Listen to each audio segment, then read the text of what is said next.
extrémisti, všetci ste srdečne vítaní medzi nami. Tešíme sa, že ste prijali naše pozvanie. Veľmi stručne úvodom sa pokúsim nastaviť akýsi scenár, ktorý sme si na toto 1,5-hodinové stretnutie pripravili, ale dajme sa to začít. Máme pomerne intenzívny program, aby sme ho zvládli. Každý z referujúcich bude mať najskôr prístor v takom rámcovom 10-minútovom rozsahu predstaviť svoje základné témy, až potom pristúpime teda v tej, nechcem to povedať v záverečnej časti, že budeme dynamicky. Na konci druhej časti stretnutia sa teda môžeme potom venovať otvorenej diskusii príspevkom, ktoré možno pôjdu online priestoru alebo z tohto nášho.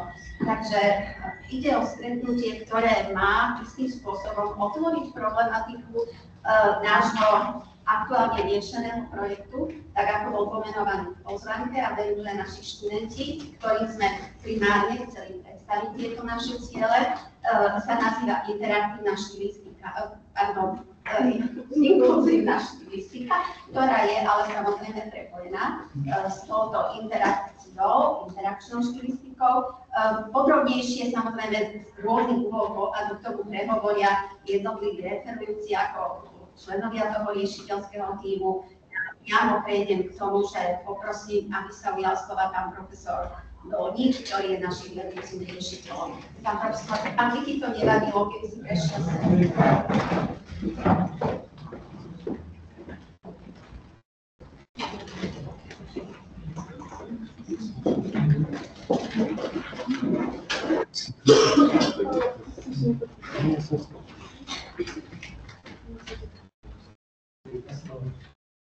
Mojou úlohou teda uviesť nás do problematiky.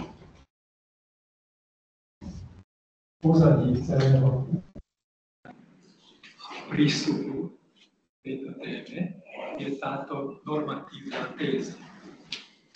Téza znie: ak nie je zásadných dôvodov konať inak, tak každá komunikácia má byť inkluzívna. To je naša téza.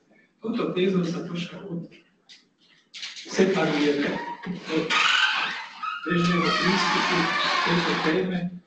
Inkluzívna komunikácia existuje manuálne, že na inkluzívnu komunikáciu my sa chceme odlíšiť, oddeliť, separovať od tohto prúdu a vytvoriť si komplexnú teóriu a aplikáciu tejto teórie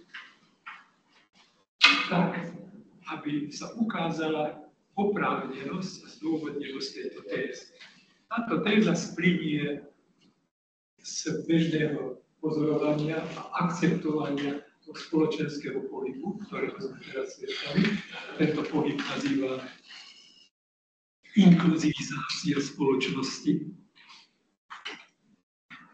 Inkluzivizácia spoločnosti, ktorej tou základnou elementárnou podmienkou, aby tento proces prebehol, je kultivovanie sociálneho života. To kultivovanie sociálneho života zahŕňa inkluzívnu komunikáciu a tá zasa inkluzivizáciu štilistiky, inkluzívnu štilistiku, teda inkluzívny štýl. Toto je to východisko. Naše koncepčné stanovisko je teda, že teoretické uchopenie, vysvetlenie tohto procesu a teda komunikácie inkluzívnej a inkluzívneho štýlu má byť založené na štruktúre konštitučných vlastností inkluzívnej spoločnosti. Tak sme vytýčili 6 fundamentálnych vlastností, konštitučných vlastností tejto spoločnosti, ktoré celkové sú známe, takže liberálnosť, vlastnosť, ktorá sa týka negatívnej a pozitívnej slobody, odstraňovania prekážok sebarealizácie človeka a podporovanie podmienok na uplatnenie riadenia vlastného života, že participačnosť týka sa demokratizácie účasti, aktívnej účasti na dianí, spoločenskom dianí, rozširovaní tej sociálnej bázy, ktorá vstupuje do inkluzivizácie spoločnosti. Egalitná diferencovanosť, sme všetci rovní, súčasne rešpektujeme odlišnosť. Solidárnosť, tá sa týka neutralizácie všetkých možných rozdielov, ktoré narúšajú inklúziu, čiže tie antiinkluzívne faktory. Emancipácia týka sa autonomizácie jednotlivcov. Je to vlastne idea, ktorú máme asi tak, že vlastne tu pokračuje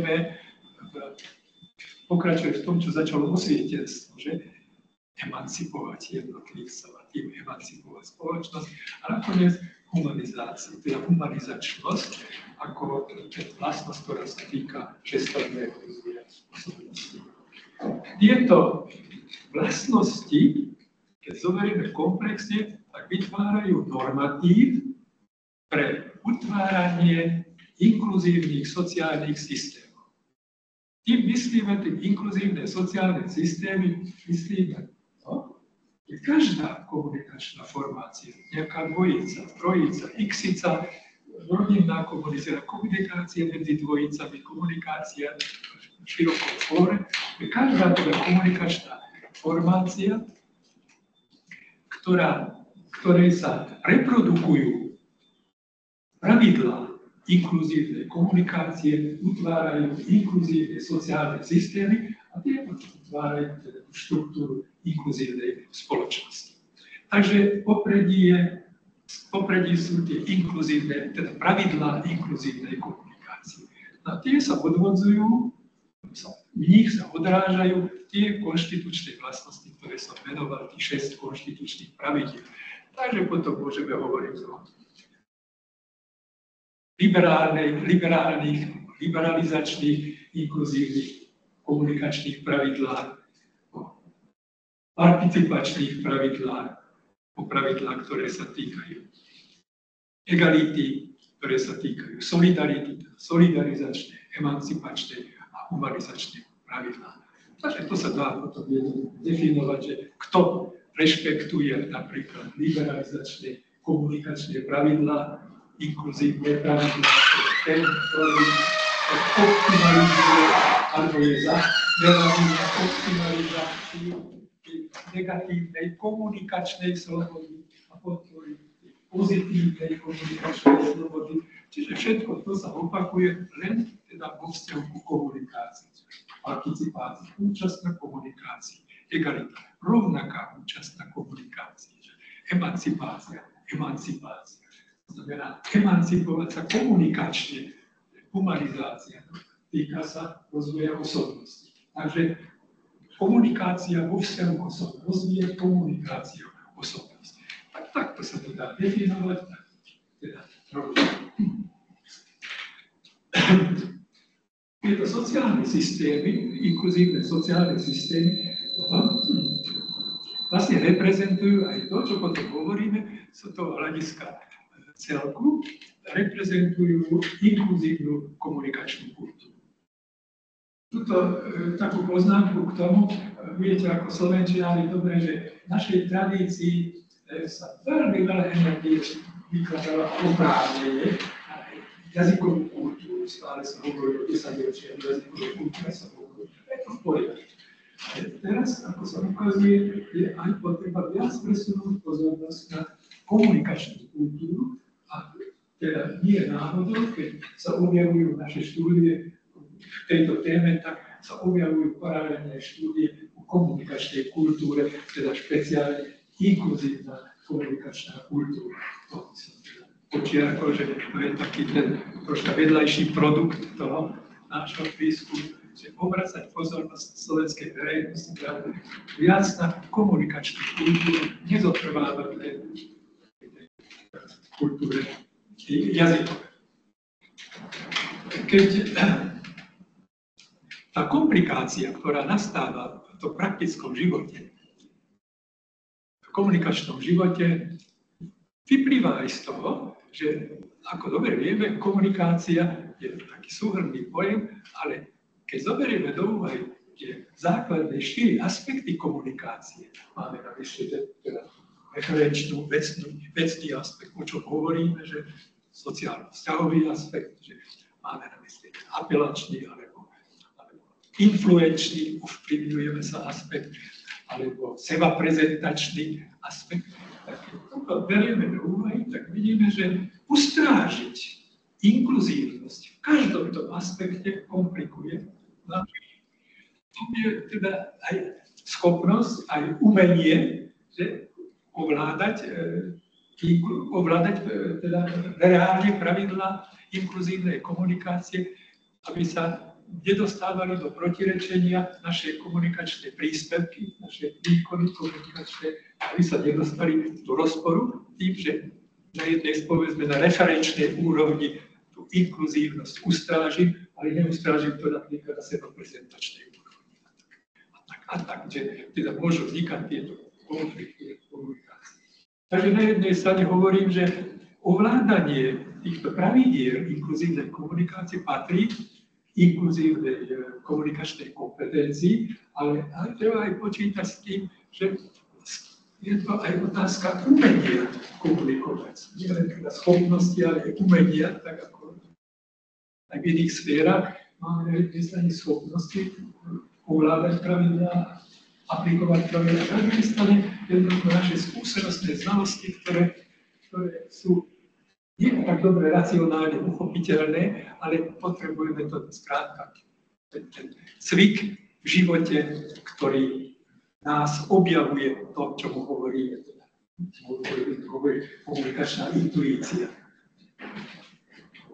Keď sa pozrieme na pojem inklúzia z takého hľadiska, že porovnáme s inou možnosťou komunikačnou, čiže môžem komunikovať inkluzívne alebo komunikovať autoritatívne, diskriminačne, agresívne, tak sa ukazuje, že tu ide vlastne o spôsob komunikácie a spôsob komunikácie štýl.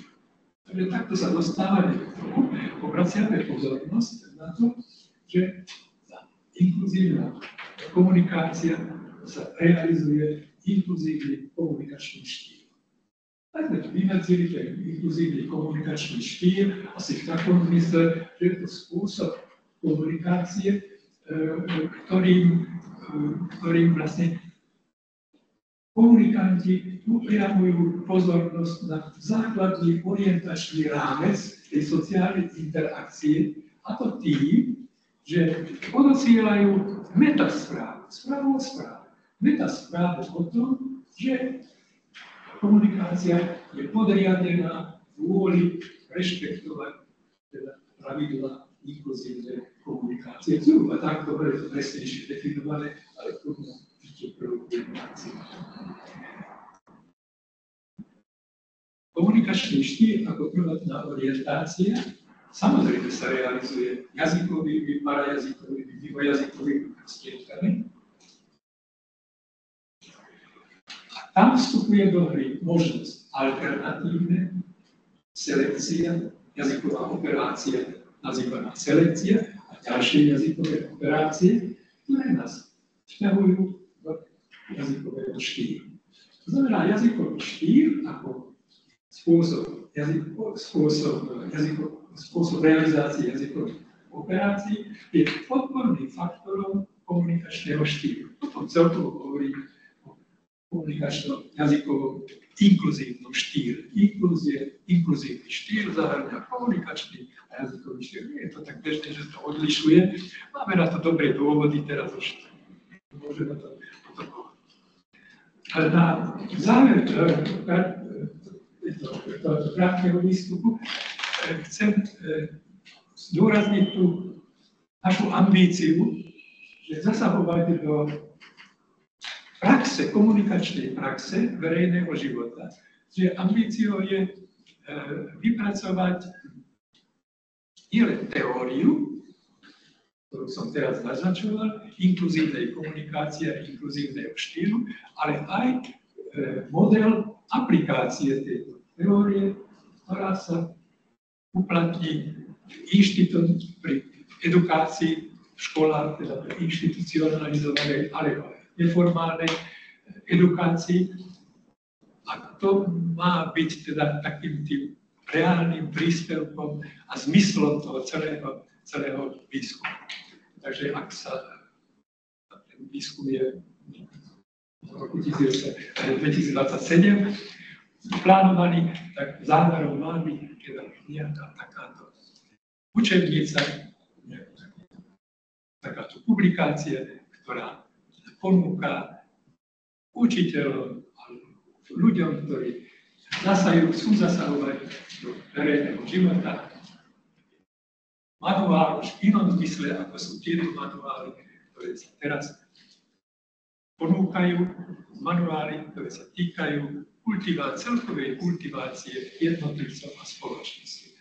Len jedno veto, lebo cítime všetci, že spoločnosť, nie naša spoločnosť, ale sledujeme tú našu spoločnosť, túto u nás a takto. Nemáte aj vy pocit, že tá spoločnosť surovie? Surovieme? Nebude to otázka, že dáme publikáciu a všetko bude dobre, je to otázka generácií, si myslím, že niekde treba začať.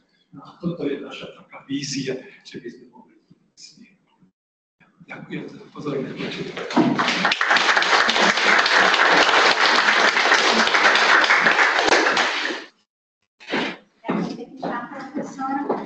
Ja budem alternovať v dvoch pozíciách. Ešte chvíľučku moderujem a odpúšťam sa ujme slova so svojím referátom. Takže budeme pokračovať podľa programu, ktorý predpokladám postaviť pre naši študenti. Ja si poprosím k tomu aj podporu, ktorá bude možno komplementárne kombinovať to, čo bude znieť a to, čo by som ešte navyše chcela doplniť. Nad rámec povedaného vo vymedzenom čase. Nadväzujem na pána profesora Dolníka s tým, že teda smerujeme k istej, ale nie násilnej, skôr odporúčanej regulácii vytvorenia teda nejakého návrhu, akým spôsobom sa možno stať viac zdvorilým, menej nátlakovým, menej hrubým, Má to viacero podôb, to, čo som ja označila ako slušnosť, respektíve neslušnosť, akýsi väčšej slušnosti. Vrátiť sa k tomu, čo tu bolo možno pred niekoľkými desaťročiami a čo sa ako si pomaly, neviem, či úspešne alebo skôr neúspešne oslavilo. Ja toto moje vnímanie, poprosím posunúť, opieram vlastne o kontext, v ktorom sa ocitáme v 21. storočí. Len malinko naň chcem upozorniť, je to obdobie digitalizácie, čo nám teda vytvára pomerne veľký priestor na využívanie internetu. Internet ako necenzurovaný, bezbariérový priestor, teda naozaj veľmi intenzifikoval možnosti komunikačných výmen. Ja sa ohraničujem vo svojom zamyslení v tejto situácii len na verejne masovo široko dostupný priestor, teda nechcem presiahnuť do takého toho neformálnejšieho sveta sociálnych sietí, ostávam teda na internete, ktorý sa spája napríklad s masovou komunikáciou.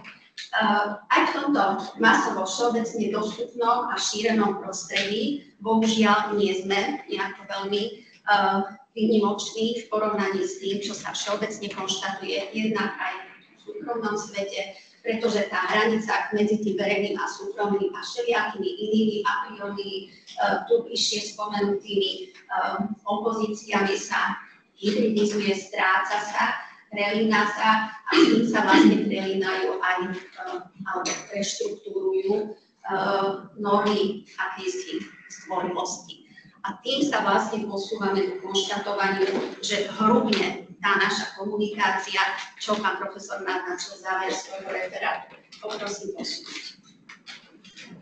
Tak sa vlastne v nadväznosti na tú zhrubnutú komunikáciu, na ten teda zdvorilostný rozmer komunikácie, pokúšame nadviazať na už existujúce poznanie, aby sme neobjavovali objavované. A v tomto zmysle, aj keď ten interdisciplinárny priestor je samozrejme podnetnejší, ja sa ohraničujem v tejto situácii na isté východiska z lingvistickej pragmatiky, ktorá už mala aj ja neviem, od 60. rokov minulého storočia isté jestvujúce typológie, jestvujúce informácie o aspektoch zdvorilosti. Začalo sa to v 60. rokoch už informáciami, ktoré pochádzali z prác Erwina Goffmana. Erwin Goffman vytvoril taký pojem, že tvár, a tam sa hovorilo o tom, že akým spôsobom zachovať tvár alebo čo ohrozuje tvár. Na to nadviazali typológie v 80. rokoch a ja teda som skočila do akejsi druhej vlny týchto úvah lingvistických pragmatikov. Odkazujem na prácu Jonathana Kumpepera, teda Daniela Zoltana Kádara, tých rovesníkov dobových, ktorí nastupujú na scénu skôr v tomto 21. storočí už. No a tu sa teda preukazujú isté podoby nezdvorilosti v tej škále, ktorá sa opierala o tú pôvodnú škálu zdvorilosti hre, lebo samozrejme, že nie všetko je na rovnakej úrovni, nie všetko je rovnako, ja neviem, prívetivé, neprívetivé, drsné, agresívne, čiže máme takúto typológiu. Ja to nebudem komentovať, obrázky sú teda nejaké ilustračné ukážky, sú dostupné a to sú samozrejme len také drobné opory, pretože toho je naozaj viac možno, než by sme si prijali. Poprosím posunúť ďalej. Vo všeobecnosti to teda zhrňame tak, že všetky tieto prejavy nezdvorilosti nasmerované na komunikačných partnerov, tí adresáti sú tam zrejmí, sú svojím spôsobom viac alebo menej škodlivé podľa toho, či sú zámerné alebo nezámerné. Škodlivé, deštruktívne alebo možno menej dramaticky škodlivé sú prejavy, ktoré sú naozaj cielené, čiže zámerné. To, keď sa niekto preriekne, keď nejakým spôsobom sa ako keď unáhlenie niečo tam optimálne vyjadrí, nám môže situáciu dostať do nejakého pnutia, ale väčšinou nasledujú celkom prírodzené korekcie, tie remediálne konania. Takže máme na mysli vlastne zámernosť ako ten spúšťač tej ako keby porušenej rovnováhy, či už uvažujeme o humanizáciu, legalitnosť alebo akýkoľvek aspekt tej zdravej komunikácie. A teraz, ak sa chceme posunúť, že čo s tým chceme robiť my. Toto sú podnety z lingvistickej pragmatiky.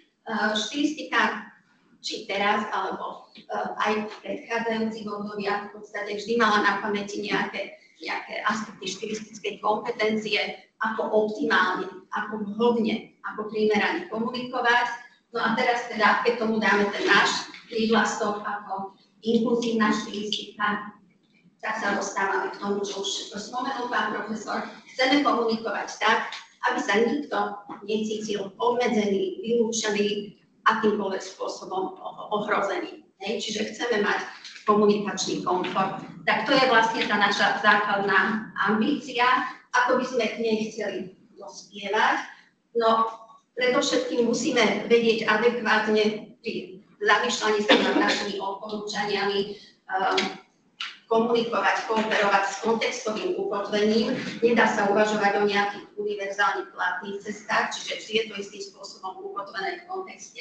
A teda musíme mať na pamäti ten odkaz lingvistickej pragmatiky o zámernosti, že musíme venovať pozornosť v prípade potreby teda nejakej regulácie, aj keď nie mocenskej, nie nejakej direktívnej, v závislosti od takých neoptimálnych prejavov, ktoré sú cielené, ktoré sú zámerné.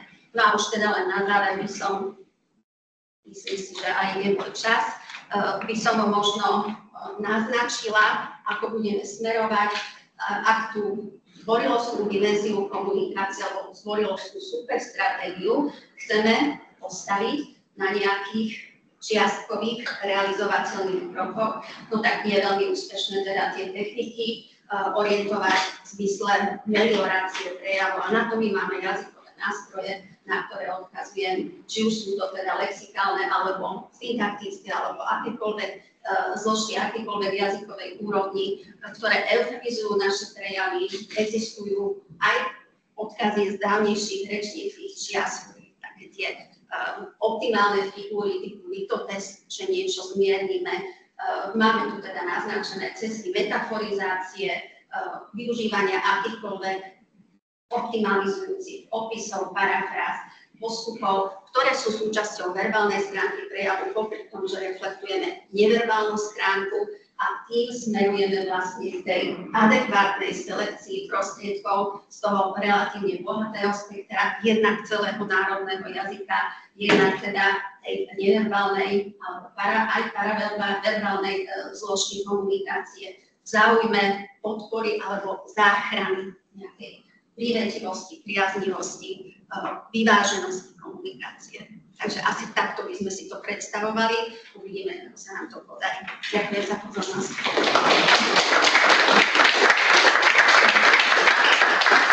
Ja teraz poprosím, keby zase pokračovala skôr, než sa dostaneme k tej fáze, na ktorú sa tešíme, že si budeme až vzájomne vymieňať svoje pohľady na vec. Poprosím, keby postupovala duchu nášho programu vo svojej prezentácii kolegynka naša doktorantka Gabriela Halienová. Gabriela si pripravila prezentáciu s názvom Antiinkluzívne faktory v politickej komunikácii, že trošku sa ten záver teraz komunikuje slúži na priestor tohto politického, pretože si budete povedať dvojiska. Sa vám páči.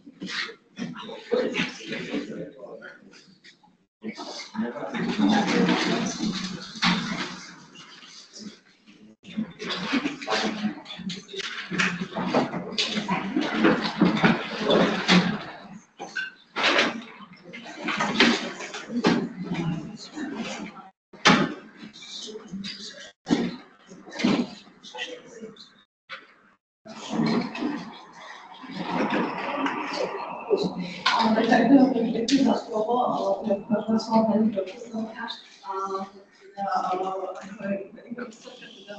Nás poviedla skôr do toho aspektu inkluzivizácie, tak ja si teda zaujím skôr na tie antiinkluzívne faktory alebo tie úvahy, ktoré teda ja mám a schopnosti tých možných faktorov, ktoré pôsobia práve v politickej komunikácii ako antiinkluzívne.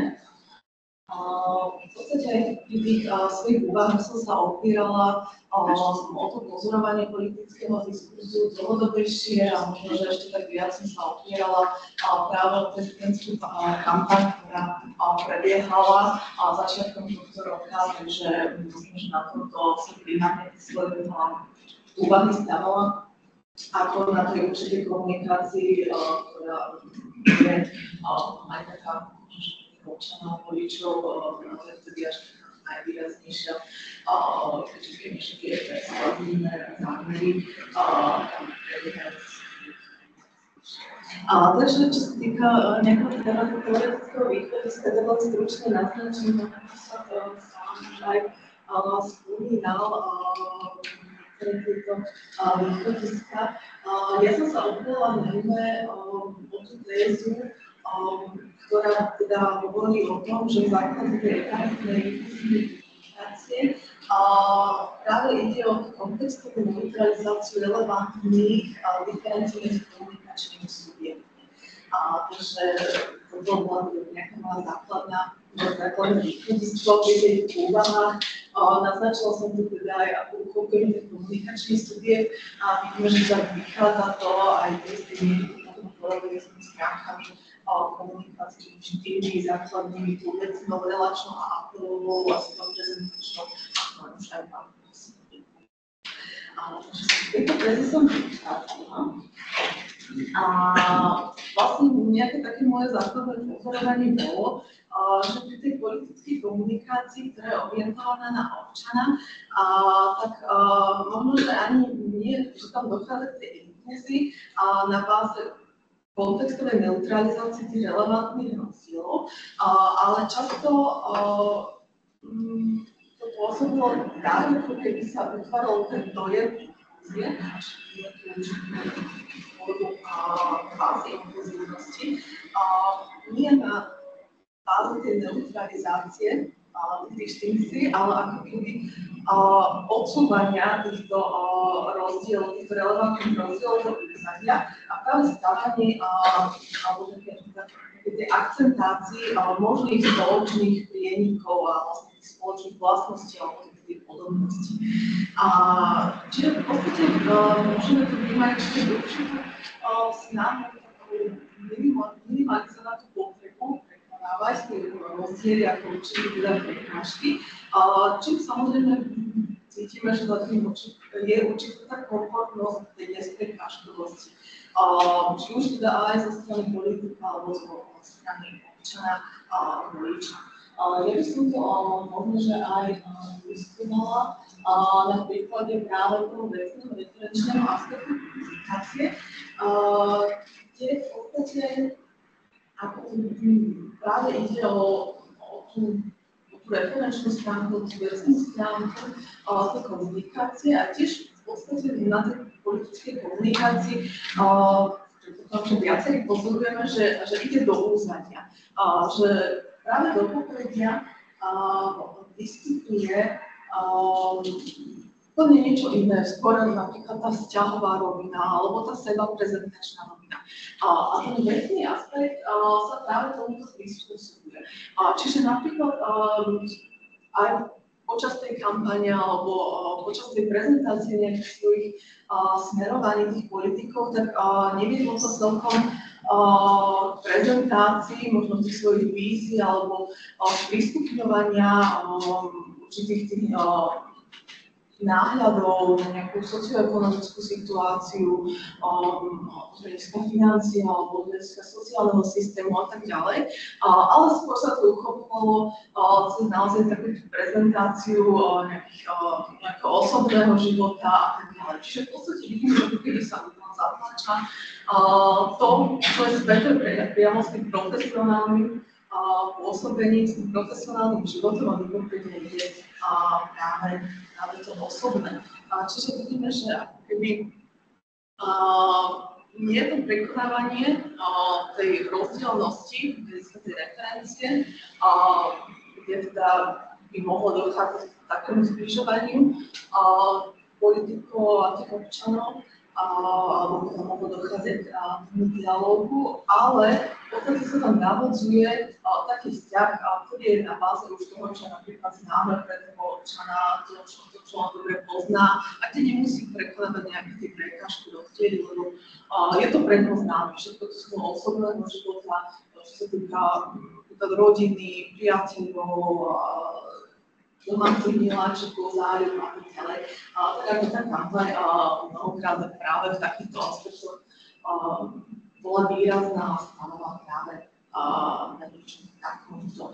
Samozrejme, že komfortné je to možno, že z tej pozície toho politika, ale aj z hľadiska toho občana, že v podstate nejako neapeluje na to, aby sa postupovalo.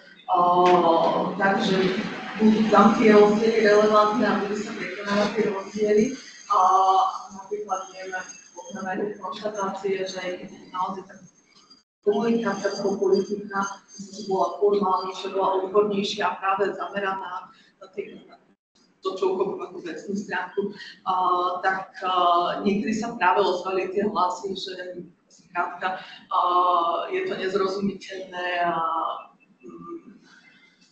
vlastne ten protikandidát napríklad tak nekomunikuje a práve sa to tlačilo aj z pozície tých občanov práve do tej roviny toho, že treba tam práve odstrániť ako keby tie rozdiely, nie nejakých prekonávať, ale vydať do úzadia odstrániť a nepoliek.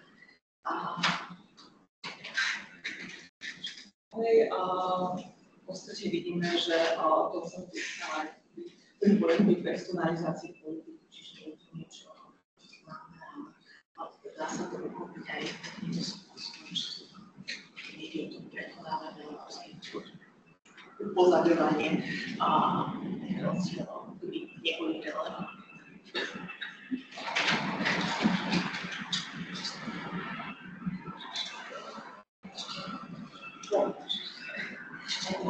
Možno je to tvrdý. Lebo mám tam toho viacej, ale vidím, že toľko. Tak to začala, takže to už nie.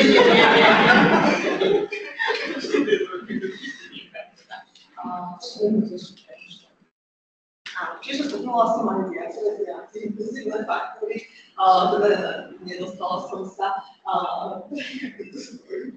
časovú nevyváženosť a viacerým, ale napríklad skúňam takto, to je v podstate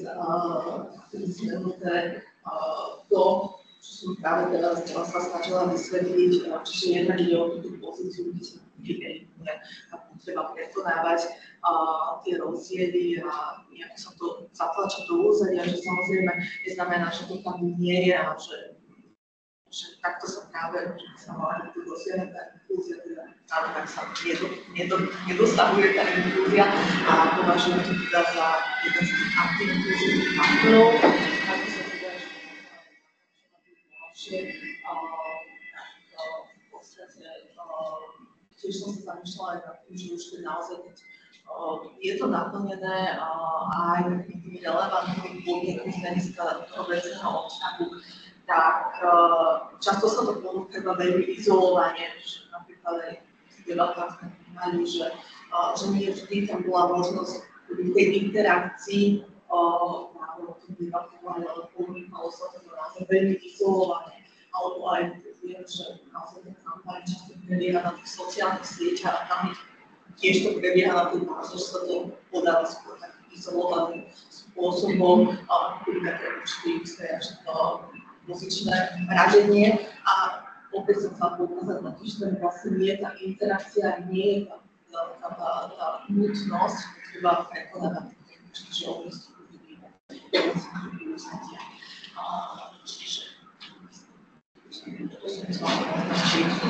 Ďalšie faktory, na ktorých som považovala, budú tam ich takto, aby mali predstavných adekvátnych.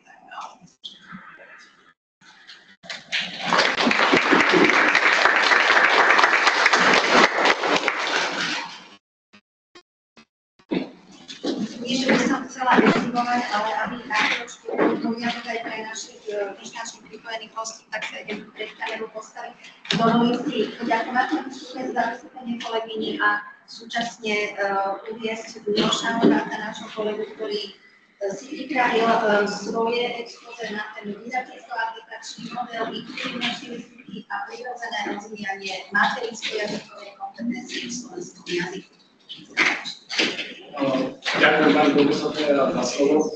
Ja som trošku, ak ste si všimli v pohľadu toho programu, trošku zjednodušil alebo upravil aj ten názov, lebo je to strašne dlhý, ale v konečnom dôsledku vlastne nadviažem priamo na tú fázu vlastne vystúpenia pána profesora Dolníka, kde on skončil, on spomínal, že tým jedným z tých zmyslov tohto projektu bolo aj to ponúknuť nejakú didaktickú koncepciu alebo ponúknuť nejaký didaktický rozmer, praktický didaktický rozmer celému tomu nášmu výskumu a práve za tú didakticko-metodickú alebo didakticko-aplikačnú prax, ktorá by som mal byť do výskume zodpovedný ja.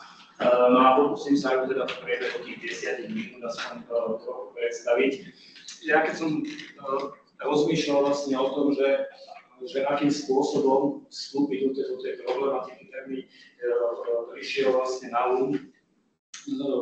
pomerne známy alebo notoricky známy výrok alebo isté motto Jána Amosa Komenského, ktorý vo svojej didaktike autonomov prakticky vo všetkých svojich prácach teda spomína to známe motto latinské omnes omnia omnino, kde teda omnes znamená všetko v jednoduchom štandardizovanom preklade, to omnia je všetkým a omnino je všestranne, pričom upozorňuje na to, že takto by mala prebiehať teda akákoľvek vzdelávacia činnosť, či už v inštitucionálnych podmienkach, alebo teda aj v tom neformálnom vzdelávaní. Ja som tam ešte dodal aj ten anglický preklad. No a ak sa zamyslíme na to trojicou teda tých pojmov, tak vlastne zistíme, alebo ja to chápem, takže vlastne všetky tie pojmy sú istými ideálmi inkluzívnosti, ktoré by mali byť nejako implementované alebo aplikovateľné teda v pedagogickej praxi.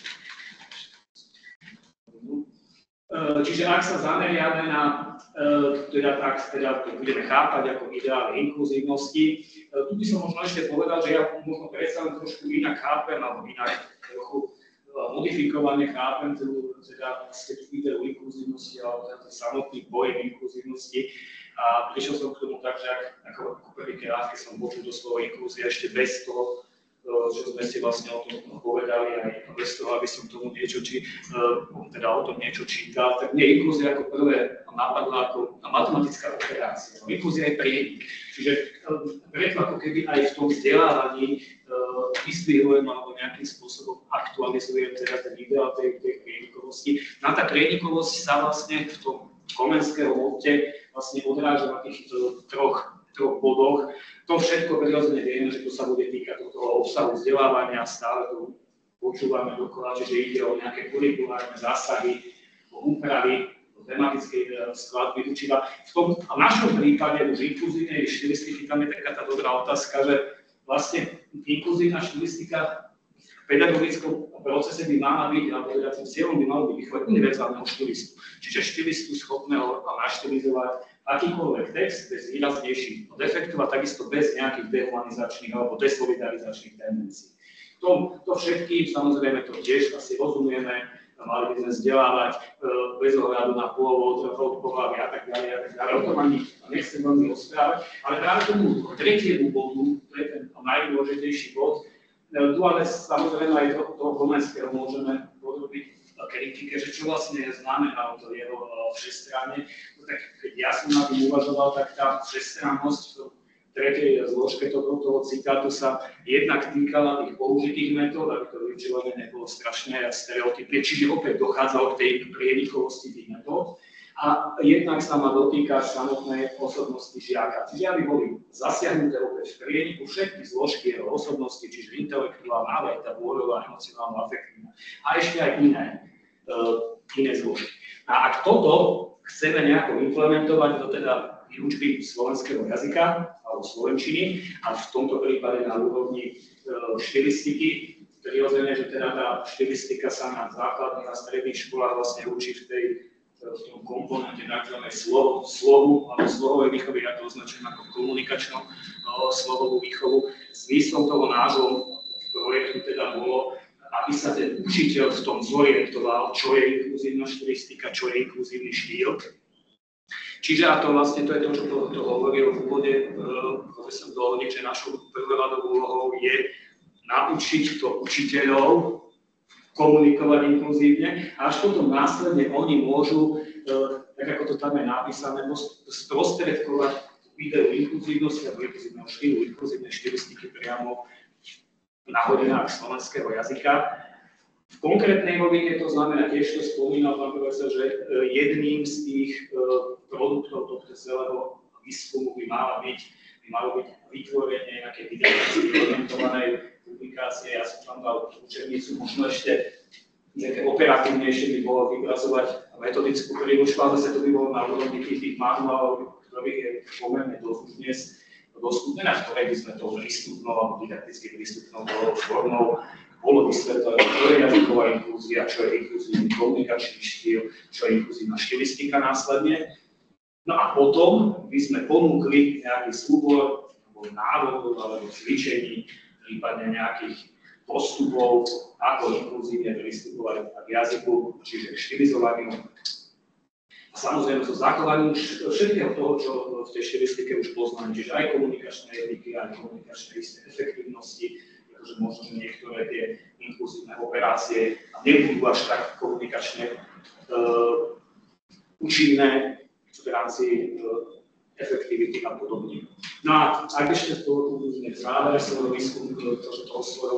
vystúpenia, ak sa pozrieme na to, čo by tá inkluzívna štilistika robila v úvodzovkách s tou rozvíjaním tej komunikačnej kompetencie alebo s komunikačnou kompetenciou, pre toho výskumu prirodzene vychádzame z toho predpokladu, to je spomína pán profesor hneď v úvode, v trochu inej podobe, ale v zásade sme sa zhodli, že teda inkluzívny prístup k komunikácii je tým veľmi dobrým alebo najlepším, by sme povedali, k tomu prirodzenému alebo optimálnemu rozvíjaniu komunikačnej kompetencie. A to je stále samotný pojem, ktorý spomínam, teda v rôznych komunikačných formáciách, lebo tie deti musíme naučiť komunikovať v rôznych nejakých konfiguráciách alebo formáciách.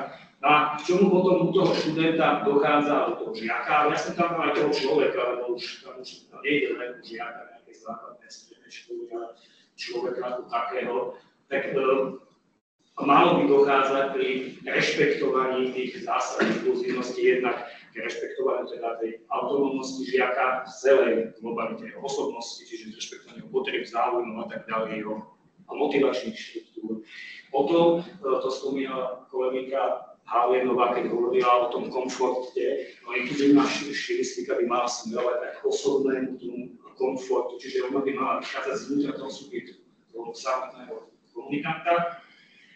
No tiež by mala smerovať k slobodnej, to sme tiež viackrát toho slobodu padlo, čiže nejakej nenásilnej, slobodnej komunikácie a tým by sme v rámci interakčnosti aj prehlbovali sociálne vzťahy v rôznych typoch kolektívov, no a v neposlednom rade to sa môže týkať tej komunikačnej kultúry, aby sme pristupovali k jazyku tvorivo a nie rigidne v zmysle nejakých platných kodifikačných alebo dekodifikačných pravidiel.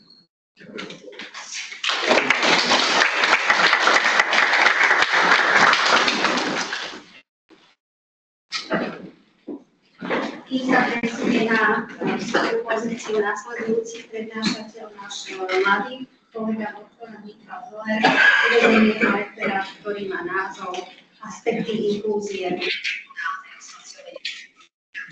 Ideme sa do multimodálneho priestoru.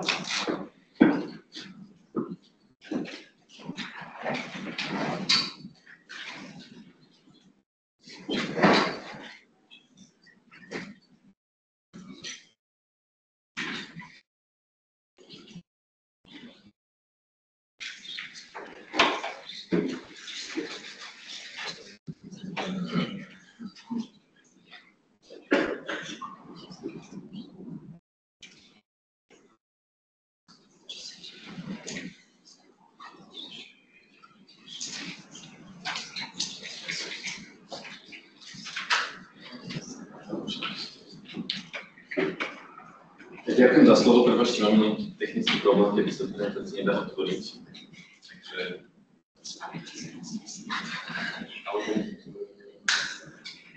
Môžeme skúsiť zakončiť potom zase len dosť veľká.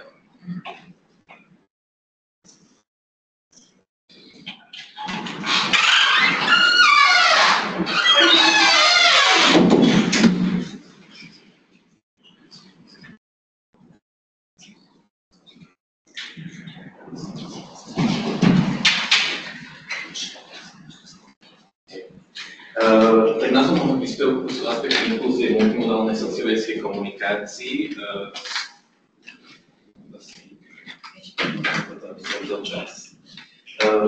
Sociovedecká komunikácia je teda podľa Ivana Loníka komunikácia medzi vedou a verejnosťou, teda nejak medzi vedeckou komunitou a neexpertnými subjektmi. Následujú sa v nej vlastne sociovedecké témy, ktoré sú vedecké otázky rezonujúce spoločnosti, ktoré sú chápané ako problémy a tým vyvolávajúce potrebu zaujať postoj k ním a otvoriť si istý názor na ne, ako aj angažovanie sa zaujímavých svetov. V jednoduchosti teda je to súčasťou nejakého širšieho fenoménu socioexpertnej komunikácie, ktoré sa stretávajú experti na nejakú tému a neexperti, ktorí sa vlastne týmto formou jednak vzdelávajú, ale aj vytvárajú nejaký záujem o tému, ktoré sa komunikuje. Takým najdôležitejším aspektom je formovanie informačno-znalostnej bázy v prospech jednotiek problém, teda sa tam vyrovnávajú nejaké epistemické rozdiely medzi danými subjektmi a dochádza do ich neutralizácii.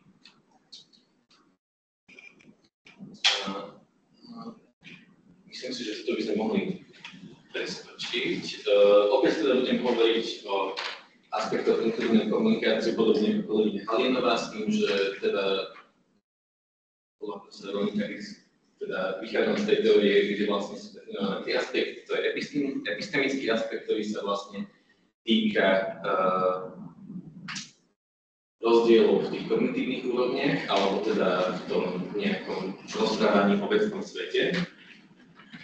Potom sociálno-vzťahový aspekt, ktorý sa týka neutralizácií sociálnych rozdielov, teda nejakým spôsobom hovorí o nejakých mocenských protikladoch a snaží sa neutralizovať tieto rozdiely, ktoré by mohli tie mocenské protiklady posilniť. A potom sebaregulačný aspekt, ktorý funguje vlastne ako na nejakej regulačnej rovine a pritom udržiavať tie predchádzajúce aspekty, ktoré som hovoril. Ten sa prejavuje napríklad vo forme modulácií alebo metakomunikácií, ktoré vlastne sa snažia udržiavať tú sociálnu inkluzívnu ideológiu v tej danej komunikácii. V krátkosti by som teda ešte hovoril o sociovedeckosti na sociálnych médiách, keďže to bude vlastne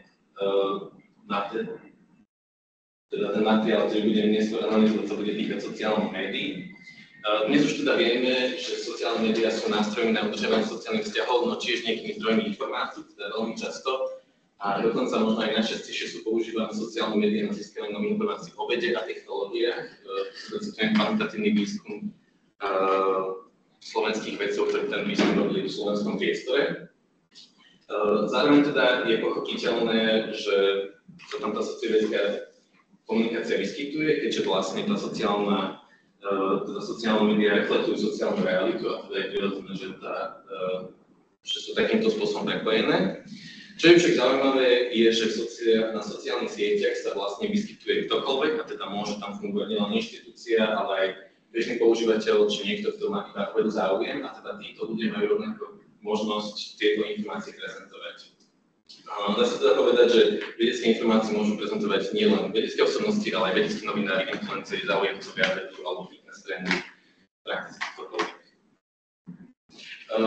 Tu by som možno iba tak v krátkosti dodal, že dnes je na sociálnych sieťach problematická aj téma nejakých misinterpretácií alebo dezinterpretácií, pričom sa teda platformy zároveň osvedčili byť celkom dobrými boji proti dezinformáciám, takže je to niečo, čo sa asi nedá úplne jasne povedať, avšak my vieme, že ten problém fake news sa vlastne stal na sociálnych sieťach tak výrazným, že to dokážu úplne samotné platformy, ktoré rôzne obsahy vyhodnocujú a dokážu ich označiť ako nedôveryhodné. Takže toto iba tak na okraj vlastne toho nejakého chaosu, ktorý vzniká z toho množstvo vedeckých informácií prístupných na internete. Čo by som ešte dodal je, že to virtuálne prostredie vlastne prináša do hry ten aspekt multimodality. Teda multimodalita je niečo, čo existuje aj mimo virtuálnej reality, avšak tej virtuálnej realite je oveľa ľahšie kontrolovateľná, možno aj viditeľná, keďže virtuálna realita funguje v dôsledku nejakej modularity, teda rôzne komunikačné prostriedky dokážu byť štiepené, presúvané a vymieňané a tým pádom tie jednotlivé módy sú ako keby viditeľnejšie a dokážeme ich oveľa ľahšie vnímať. Takže zatiaľ takto. Pozrieme si teraz krátke video, o ktorom budem neskôr hovoriť v kontexte tých aspektov inklúzie.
Dobre, to nám asi kvôli časovému rozhodnutiu stačí.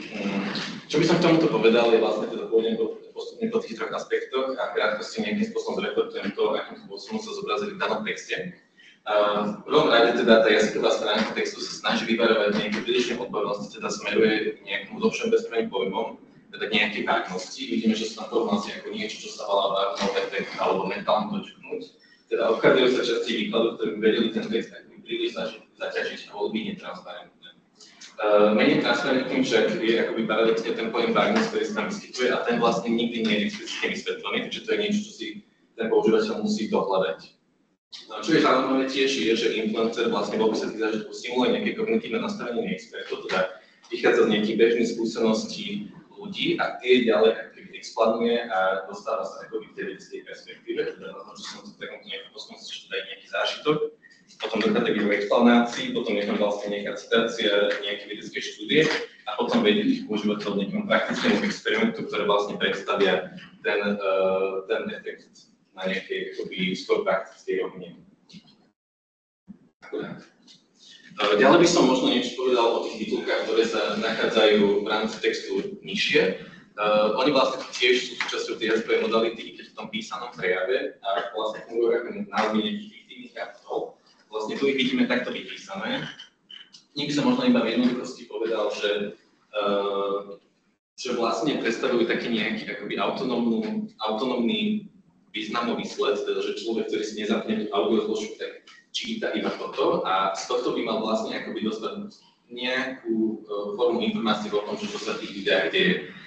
My vidíme však, že nie vždy to je akoby nečitateľné, napríklad tu možno nám nemusí byť jasno, že o čom sa hovorí, rovnako okienko na záver nie je možno úplne výpovedné a taktiež teda tie informácie sú dosť jednodušené, sú to napríklad iba názvy, Barnumov efekt, ktoré si ľudia možno môžu dohľadať, ale nie sú plne vysvetlené. Pozitívne však je, že vlastne takéto nejaké menej modality, ktoré ale vypovedajú o tom istom, dokáže vlastne produkovať lepšiu zapamätateľnosť a tiež dokáže vlastne napríklad vysvetliť to, ako sú mená alebo názvy písané, čo môže pre tých používateľov opäť vlastne znamenať, že dokážu s tým informáciou fungovať lepšie. Možno prejdem rýchlo k sociálnom vzťahovému aspektu na tú poslednú minútu. Teda na tej jazykovej stránke môžeme povedať, že ten prejav je celkom neformálny, teda je cítiť, že je to niečo, čo nie je nepripravené a že sú tam nejaké omyly, chyby, nejaké opravy. A tiež to vidíme možno na tých pozdravoch, teda ahojte, majte sa v tom predstavení, ja som Samuel, teda je tam nejaké smerovanie skôr k týkaniu. A napríklad v tej vizuálnej stránke vidíme, že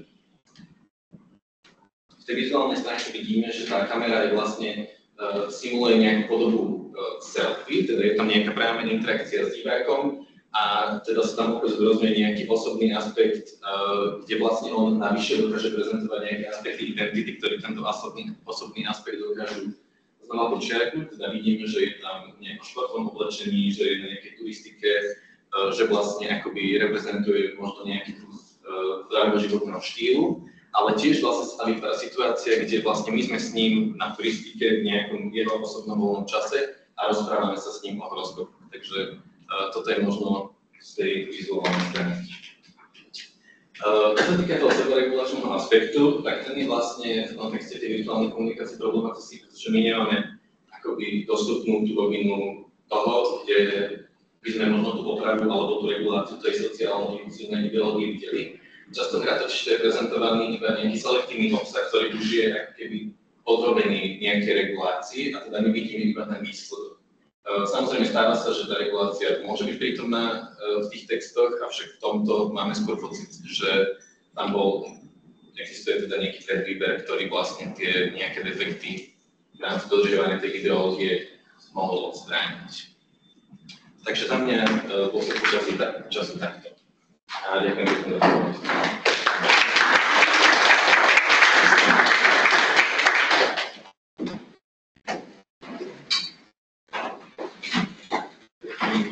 Po technickej výmene ešte uvediem posledný referát, ten, ktorý veľmi naozaj posledný pani docenty Bochníckej, si vzhľadom na časové možnosti presunieme do písomnej verzie, totiž v náväznosti na toto stretnutie my budeme mať opublikované plnohodnotné textové verzie špeciály jazykovedného časopisu, ktorý nám bol umožnený a ďakujeme za to pani šéfredaktorke. Sme za to naozaj veľmi povzbudení, že nemusíme v tomto priestore veľmi detálne zachádzať do našich prejavov.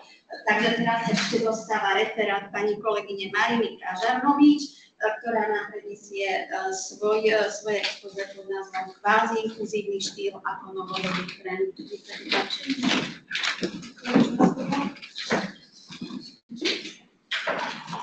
Mali sme inkluzívnosť, mali sme anti-inkluzívne kroky, prečo by sme mohli mať ešte aj kvázi inkluzívny štýl.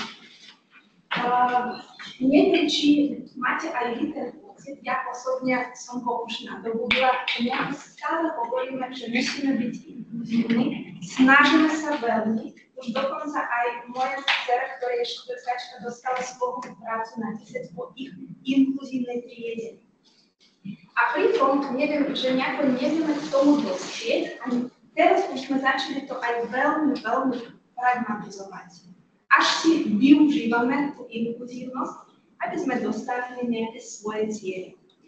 Vlastne o tomto vám idem aj povedať. Určite vám niektoré informácie neprídu nové, lebo čo sa týka politického diskursu, tak jasne tam tá kvázi-inkluzívnosť sa prejavuje úplne na 100%, ale zároveň chcela by som, aby sme sa tak aj zamysleli na tej takej instrumentalizácii inkluzívnosti. Že naozaj, či aj my s vami, aj v rámci našeho akademického diskurzu náhodou nevyužívame tú inkluzívnosť ako nástroj. Aby sme trošku ovplyvnili našich študentov, aby sme možno tiež dosiahli také, že snažím sa o tú zrozumiteľnosť, ale zároveň chceme nejako aj zapôsobiť. A vtedy tá kvázi-inkluzívnosť je na mieste. Už tu odzneli aj tie moje také oporné body. Takže nie oporné pojmy nejaké, neidem to opakovať, nadväzujeme všetci, pán profesor, na vás a už sme si o tom tu aj povedali. Vychádza z toho pojmu hlavne inkluzívnej komunikácie. Miško predo mnou veľmi pekne naznačil tie také tri základné aspekty, že sociálna neutralizácia, kognitívna a potom ešte sebareflexívna akcentácia.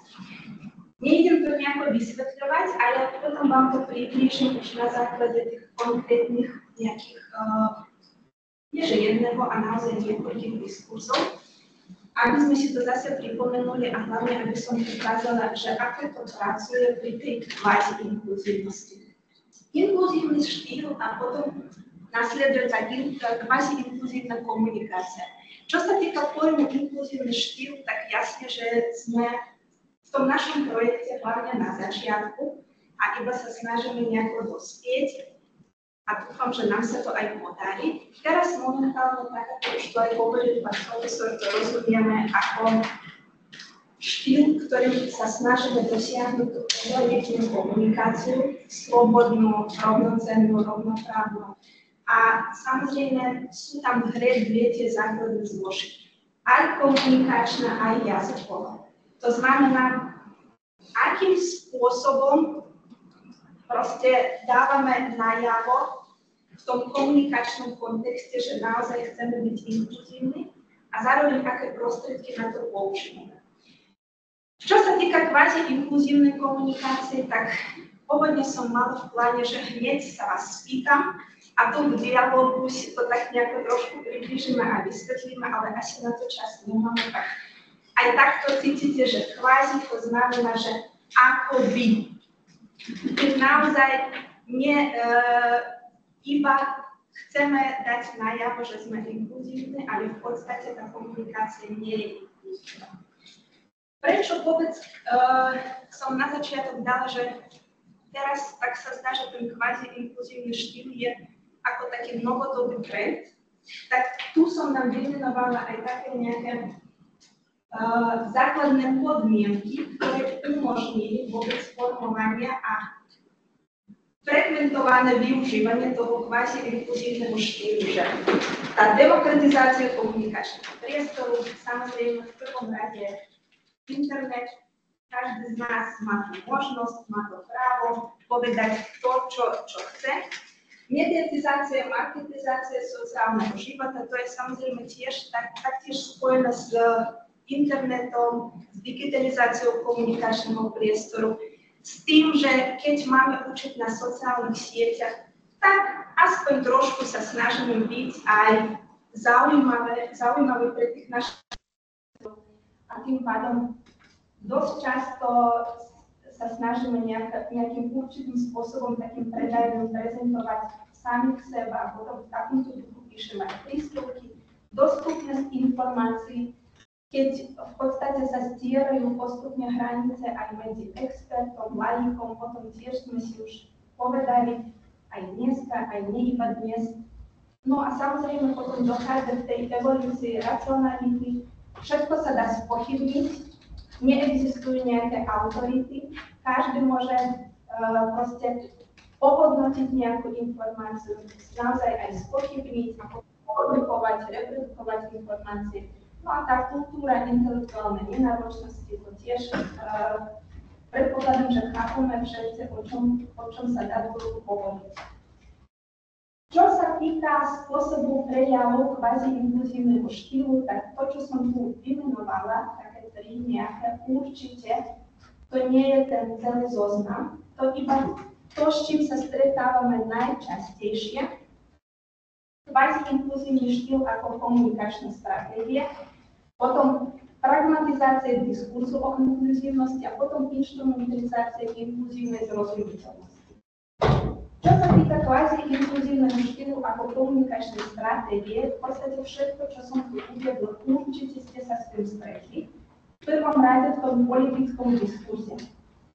Keď naozaj politickí aktéri sa veľmi snažia, a hlavne keď si na to využívajú sociálne siete, tak naozaj veľmi sa snažia byť inkluzívni, trošku v úvodzovkách a napríklad snažia sa dať pre v prvom rade sociálne bariéry, ktoré by mohli vzniknúť, keď sa prezentujú, poprvé bezprostredne komunikujú s tým adresátom, napríklad na sociálnych sieťach, a potom samozrejme sa prezentujú ako obyčajní ľudia. Proste na tých sociálnych sieťach vidíte, že ako politik, ja neviem, venčí psa, aké starosti má, aké problémy má, koľko má detí.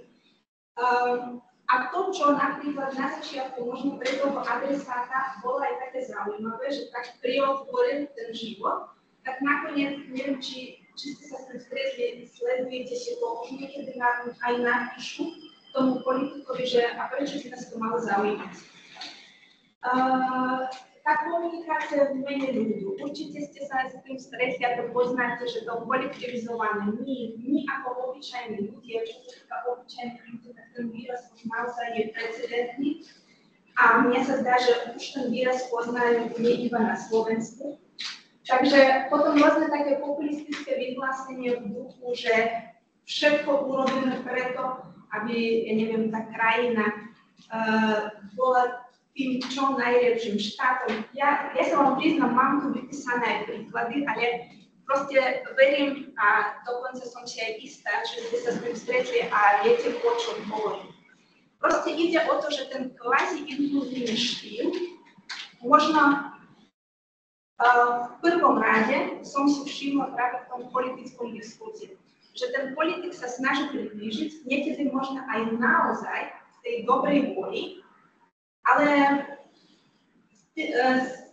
možno aj vzhľadom na to, že až tak sa snaží a potom zároveň to využíva na to, aby ovplyvnil tých svojich potenciálnych voličov, tak naozaj to potom vyzerá tak kvázi inkluzívne. Že návonok sa snaží, ale podstata zostáva skôr antiinkluzívna. Čo sa týka pragmatizácie diskurzu o inkluzívnosti, tak dnes už všetko by malo byť inkluzívne. Inkluzívna škola, inkluzívne vzdelávanie, inkluzívny trh práce, všetko, čo sa len dá, by malo byť inkluzívne, ale keď sa niekedy spýtate tých, čo prichádzajú s touto ideou, že čo to znamená tá inkluzívnosť v tomto prípade, tak ani nevedia odpovedať. No a potom samozrejme aj vznikajú na sociálnych sieťach, v prvom rade tam to vidím, aj také rôzne príspevky inkluzívnosti, keď v podstate snažia sa to vysvetliť, snažia sa nejako usmerniť, ako by to malo byť, ale nakoniec ani to nedá sa považovať za inkluzívne, lebo tiež chcú dosiahnuť nejaké benefity.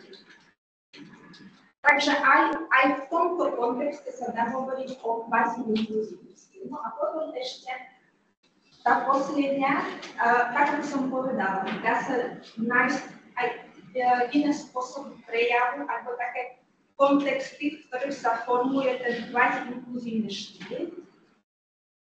Tu som uvedla ešte tú instrumentalizáciu inkluzívnej zrozumiteľnosti. V podstate to je to, čo môže vyskytnúť aj na tej akademickej pôde. To je to, o čom tu hovoril už aj kolega, teda Miško, ty si o tom spomínal, že čo sa týka dnešných sociálnych sietí, tak tam sa objavilo veľmi veľa expertov na všetko, ale musím povedať, že naozaj sú tam aj odborníci. Len asi v tej snahe prispôsobiť sa tomu komunikačnému prostrediu, získať sledovateľov.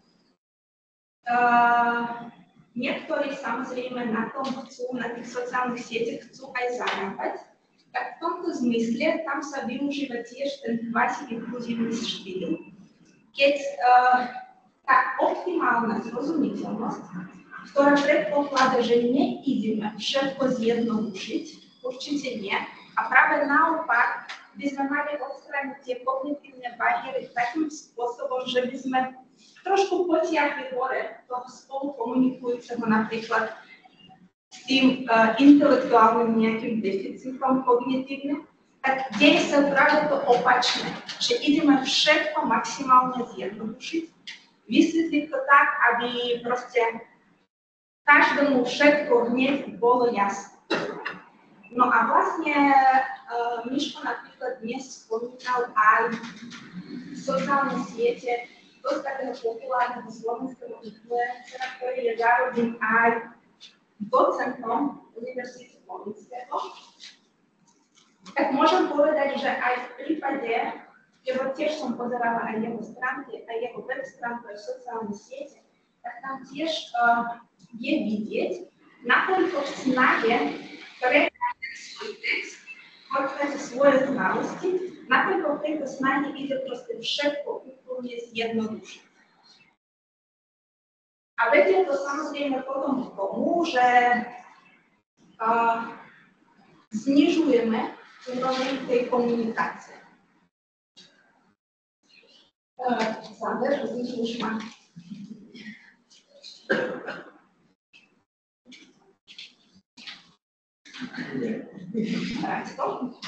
Začala som tým, že kvazi-inkluzívny štýl je novodobý trend ako tvrdenie a končím tým, že naozaj je kvazi-inkluzívny štýl nejaký novodobý trend.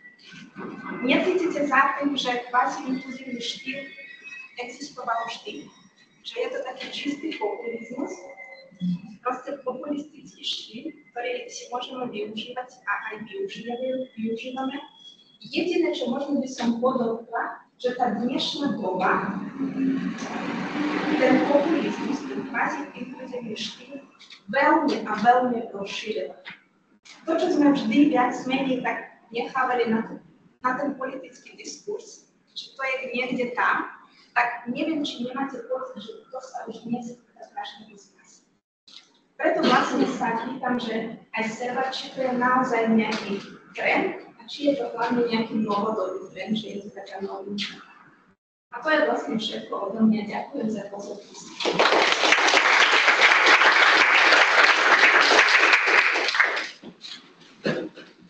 Tá pripravená časť našich prejavov je na konci. Teraz nám myslím, aspoň symbolicky 15 minút mohli trošku k tomu zareagovať, zaujať stanovisko, doplniť svoje postoje, prípadné postoje, nech sa páči. Rovnako aj naši kolegovia pripojení Štamšov. Kým si to rozmyslím, jeden krátky vstup, nehovorili sme o tom vzhľadom na čase, že viac kľúčových pojmov je aj inkluzívna komunikačná situácia. Toto je ukazovalo sa v týchto výstupoch, pravda, že je rozdiel, či sledujete sociálne siete, akú situáciu je rozdiel, či bezprostredný, alebo ten bezprostredný tým z očí v oči, alebo teda cez nejaké médium, ako je televízia a tak ďalej.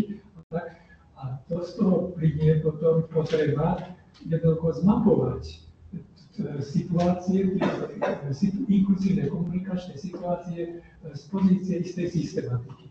A je taká možnosť, jedna z tých možností je urobiť typizáciu.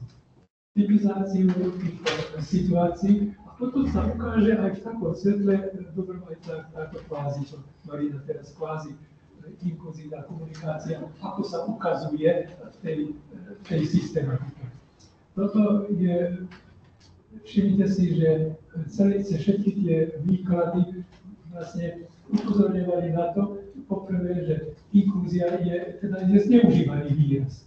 Už ale v tom úvode, ako som spomínal, že tú normatívnu tézu, že teda to prvé slovo, ak si pamätáte, bolo, že ak nie je zásadného dôvodu. No, čo slovo povieme v našich vedách, tam je problém. Čo je to zásadný dôvod? A toto, keď vzťahujem na tieto možné situácie, kde sú tie zásadné dôvody, aby som jednoducho sa približoval k tomu typickému inkluzívnemu štýlu, lebo inak to ťažko uchopíme, inkluzívnemu štýlu a ako teda sa oddialujeme od toho štýlu a prečo, z akého dôvodu. A to kvázi potom môže byť jeden ten príklad, kde si na periférii tej našej typológie, tak ako to vedá v tej prototypovej teórii, kde si na periférii a je zase tá otázka práve vysvetľovať príčiny a potom sa vrátime k antiinkluzívnym faktorom a tak. A druhá tá vec je, ktorú sme nespomínali, samozrejme, že aj tu platí to, že máme dve možnosti. Sledujeme to ako analytici, pozorovatelia, alebo sledujeme to ako účastníci. A to je mimoriadne dôležité. Že aj z hľadiska tejto kvázi, ako som nadviazal na Marinu teraz, že tak, z akého pohľadu je to kvázi? Je to kvázi inkluzívne.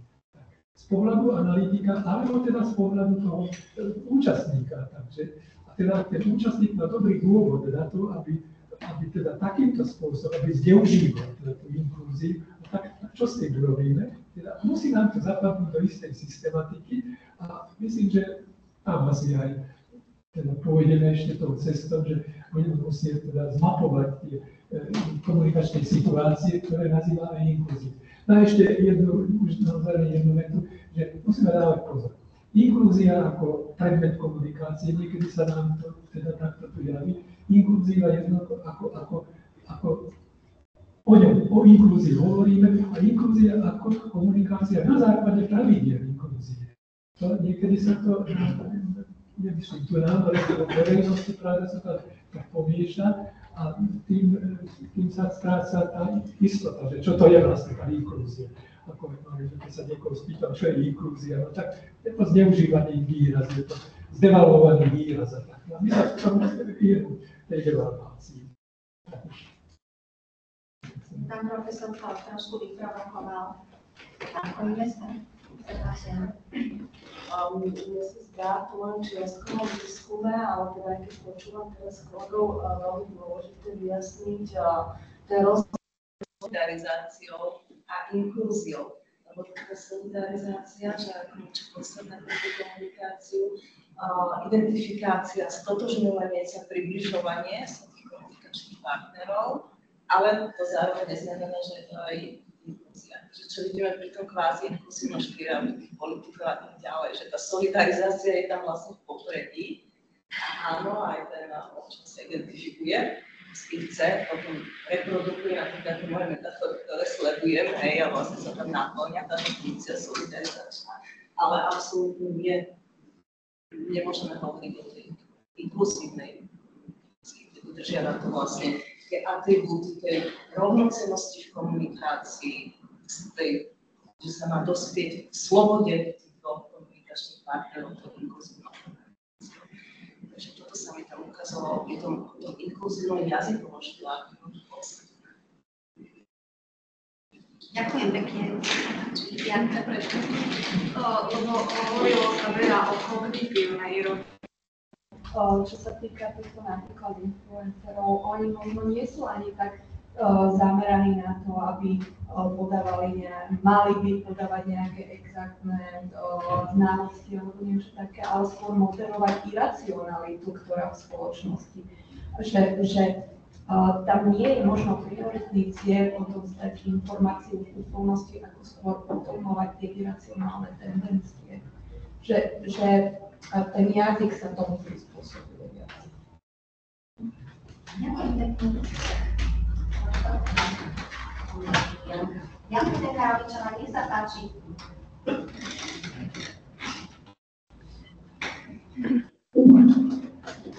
Dobrý deň. Všetkých pozdravujem. No, ja ďakujem veľmi pekne za príspevky. Sledovala som s záujmom, pretože je to téma, ktorá sa dotýka nielen sféry vzdelávania, prijímania tohto kódu, ale aj vzdelávania. A stále sa mi javí, že asi je nie vždy dostatočná informácia vo vzťahu k učiteľom. Rozvíjame komunikačnú kompetenciu vo vzťahom k inklúzii, ale určite musíme rozvíjať aj didaktickú kompetenciu vo vzťahu k učiteľom, aby učitelia boli zorientovaní, čo to znamená byť inkluzívny. A myslím si, že je tam množstvo vecí, ktoré ste tu trošku aj naznačili a my vieme, že to vôbec nie je jednoduché. Môžete na to reagovať? A máte takýto plán z katedry, ako rozvíjať inkluzívnu kompetenciu učiteľov, budúcich učiteľov slovenského jazyka ako materinského, prípadne ako cudzieho jazyka. Ďakujem. Áno, to má byť záverom nášho, ako bude sa spomínali, že to má byť, tam má vyústiť tá praktická časť, tá aplikačná časť toho výskumu a tá druhá časť má vyústiť do tej komplexnej inkluzívnej štilistiky. To sme tak úvode povedali. Ale tuto v týchto otázkach sa ukazuje táto potreba mať hodnotiaci parameter, mať hodnotiaci základ, teda keď hodnotíme hodnotíme komunikácie v rozličných situáciách, tak mať istý hodnotiaci základ, parameter, na základe ktorého posúdime, teda toto je to inkluzívne, ktoré je reálne inkluzívne, ktoré reálne podporuje humanizáciu spoločnosti, to alebo kultivovanie toho sociálneho života. No teda ideálno, typicky povedané, tak je to taká komunikácia, ktorá spĺňa všetky tie pravidlá inkluzívnej komunikácie. Takže jedno z tých pravidiel je solidarizačné, takže áno, ale ako hovorí, je to teda skutočne tak, že ak sa pozornosť sústredí len na solidarizáciu, tak je to teda potláčanie ostatných. Čiže hľadáme to východisko hodnotiace a hľadáme teda potom to, akým spôsobom sprostredkovať jednak teoreticky túto predstavu ideálnej komunikácie, inkluzívnej komunikácie a hľadáme teda spôsob, ako to potom dostať do praxe. Ja by som ešte k tomu možno zareagoval to, čo Janka hovorila, že včera osobný zážitok, včera som bol na rodičovskom združení svojej dcery, kde nám pani učiteľka prezentovala, že od budúceho roka nás čaká inklúzia. A inklúziu zjednodušila na to, že teda budú tu umiestňované deti z rôzneho sociálneho prostredia a tak ďalej, ale na čo teda väčšina tých rodičov pomerne negatívne reagovala, ale o tú reakciu až tak nejde, ale mi skôr ide o to, áno, keď učiteľia majú takýto veľmi súžený pohľad na inklúziu, tak ono potom tá inklúzia je, potom sa ten samotný pojem devalvuje. A hovorím, že to príčinou je toho, že teda nerozumejú ani tí učiteľia, čo je samotná inklúzia. Teda to nie je len integrácia, lebo o integrácii sme tu hovorili už, ja neviem, keď som vtedy sa hovorí o integrácii študentov s takým handicapom. Takže ak je inklúzia len integrácia, no tak to potom, alebo ja to poviem opačne, že o to väčší zmysel má celý tento náš projekt. V tom zlom chápaní, že narušíme tie stereotypy.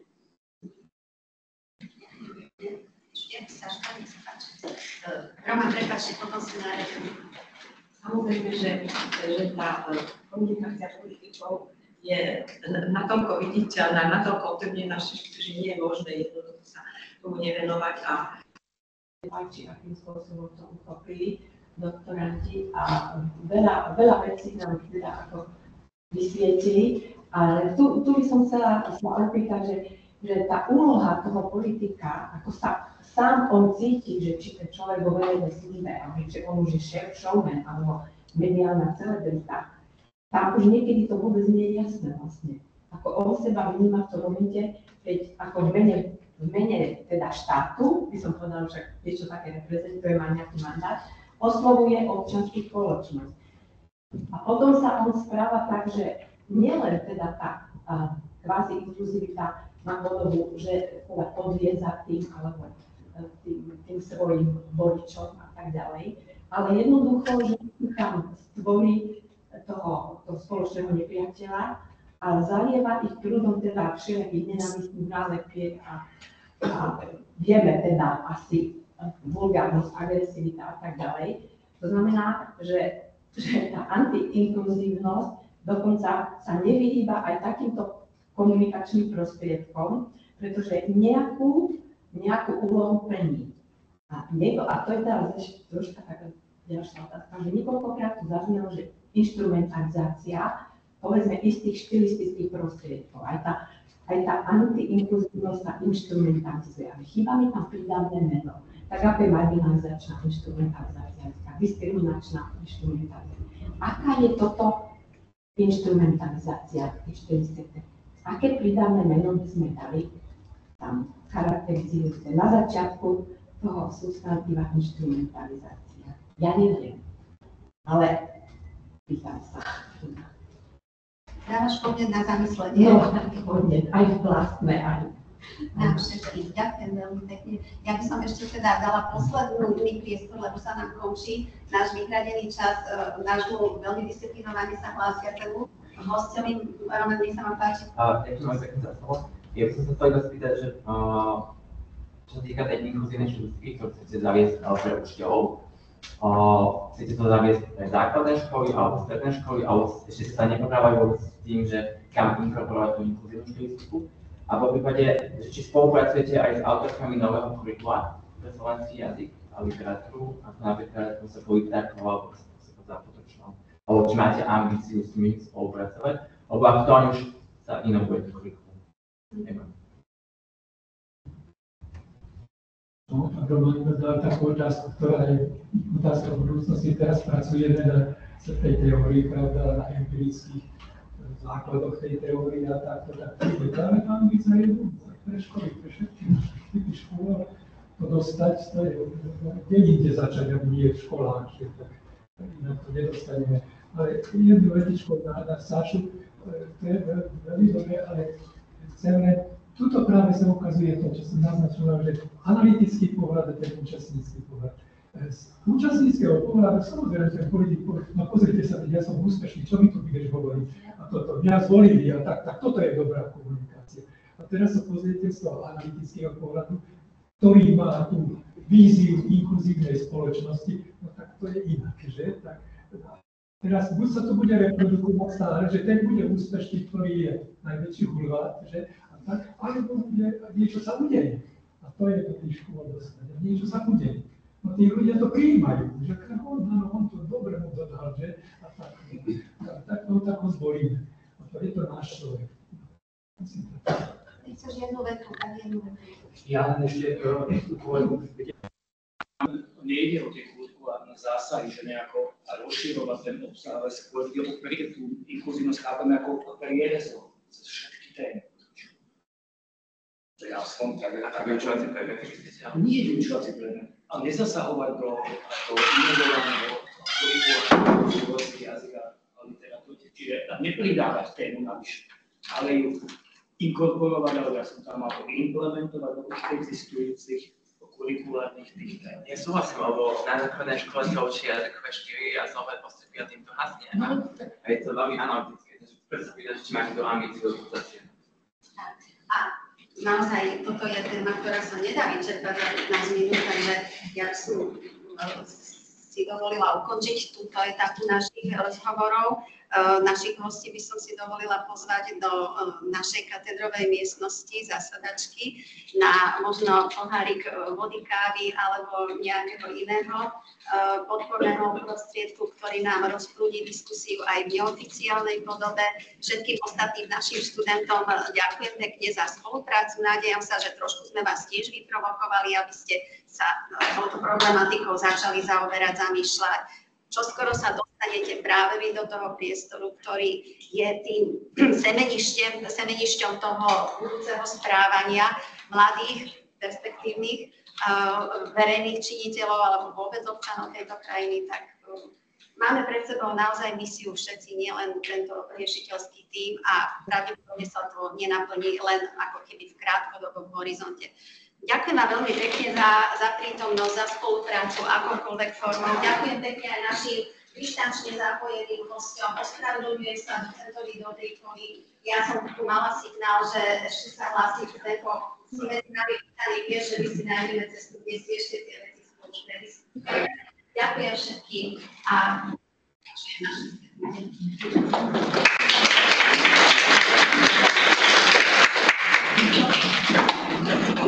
Thank you.